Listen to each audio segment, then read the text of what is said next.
Saya pertama yang bilang, saya menolak vaksin. Kalau dipaksa HAM, pelanggaran HAM.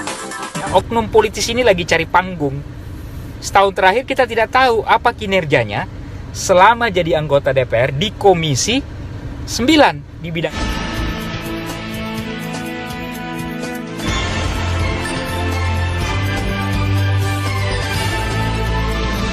Sepekan terakhir kita dihebohkan oleh viral video statement Ripka Ciptaning, anggota DPR RI fraksi PDI Perjuangan, penulis buku Aku Bangga Jadi Anak PKI.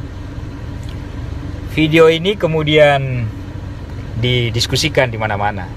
Saya tetap tidak mau divaksin, maupun sampai yang 63 tahun bisa divaksin. Saya udah 63 nih. Mau semua usia boleh, tetap. Misalnya pun hidup di DKI, semua anak cucu saya dapat sanksi 5 juta, mending gue bayar. Gue jual mobil kek. Gimana orang Bio Farma juga masih bilang belum uji klinis ketiga dan lain-lain. Ini pengalaman saya ini, Saudara Menteri. Ini saya ngomong lagi nih di rapat ini ya. Vaksin polio untuk anti polio malah lumpuh layu di Sukabumi. Terus anti kaki gajah di Majalaya mati 12. Karena di India ditolak, di Afrika ditolak, masuk di Indonesia dengan 1,3 triliun. Waktu saya ketua komisi, saya ingat betul itu. Jangan main-main vaksin ini, jangan main-main. Saya pertama yang bilang, saya menolak vaksin. Kalau dipaksa HAM, pelanggaran HAM. Nggak boleh maksa begitu.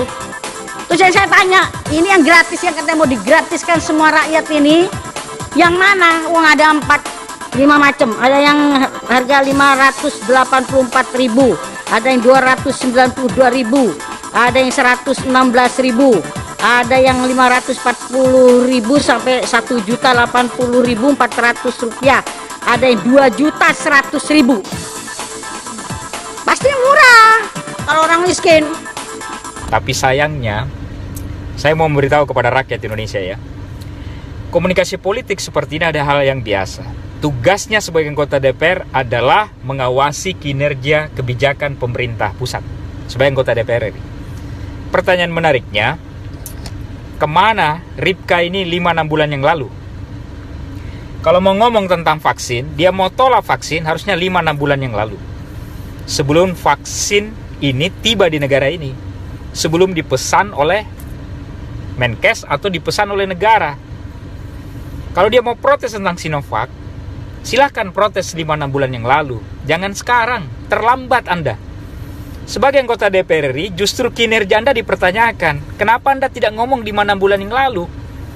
Jangan Anda membalik-balik situasi seolah-olah Anda hebat di DPR dengan konteks ini. Ini kalau secara komunikasi politik gampang dicermati. Ini politisinya, oknum politisi ini lagi cari panggung. Setahun terakhir kita tidak tahu apa kinerjanya selama jadi anggota DPR di Komisi 9 di bidang kesehatan. Coba bukakan datanya. Atau begini Mbak Ripka, kalau Anda punya data, gentleman, silahkan buka tentang vaksin ini kepada rakyat Indonesia. Jangan sepotong-sepotong. Anda mengatakan Anda berani bayar denda karena tidak mau vaksin. Iya, karena Anda punya dana, Anda punya tunjangan, Anda punya gaji di DPR yang besar untuk bayar tunjangan dendanya itu. Tapi rakyat Indonesia, kalau didenda, mana bisa bayar dendanya itu? Jadi Anda ngomong untuk kepentingan pribadi, bukan kepentingan rakyat. Harusnya Anda larang ini vaksin kalau Anda punya data yang akurat 5-6 bulan yang lalu, bukan sekarang. Presiden, tokoh masyarakat, tokoh agama, tokoh pemuda sudah memperagakan, sudah demonstratif suntikan vaksin. Anda kemudian tiba-tiba ngomong lagi beberapa hari terakhir, vaksin ini rongsokan. Betul-betul Anda cari panggung. Ingat, jabatan anggota DPR itu, ingat rakyat Indonesia, DPR itu adalah pejabat negara. Kalau dia pejabat negara, ini bukan kalimat orang-orang selentingan di luar DPR. Ini harus bertanggungjawabkan secara moral. Enak saja dia ngomong sebagai anggota DPR dan pejabat negara, kemudian ngomong sekarang tentang Sinovac adalah rongsokan, terus tidak mau divaksin. Ini nilai pejabat negaranya di mana ini orang? Dia udah ngomong bahwa negara tidak boleh berbisnis dengan rakyatnya. Sinovac ini kan, kalau kebetulan saya juga banyak teman di China.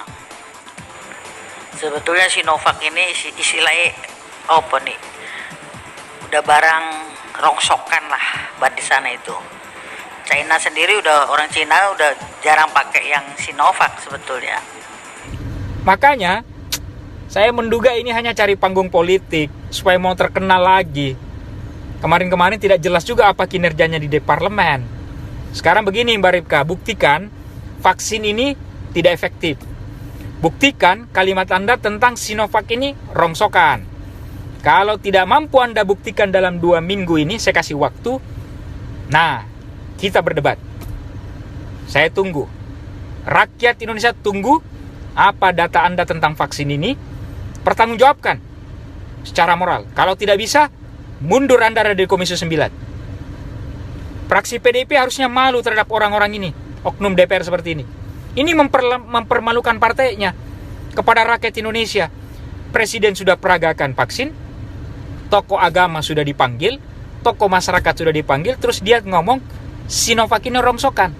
Ini memalukan sebagai warga negara dan oknum pejabat negara seperti ini.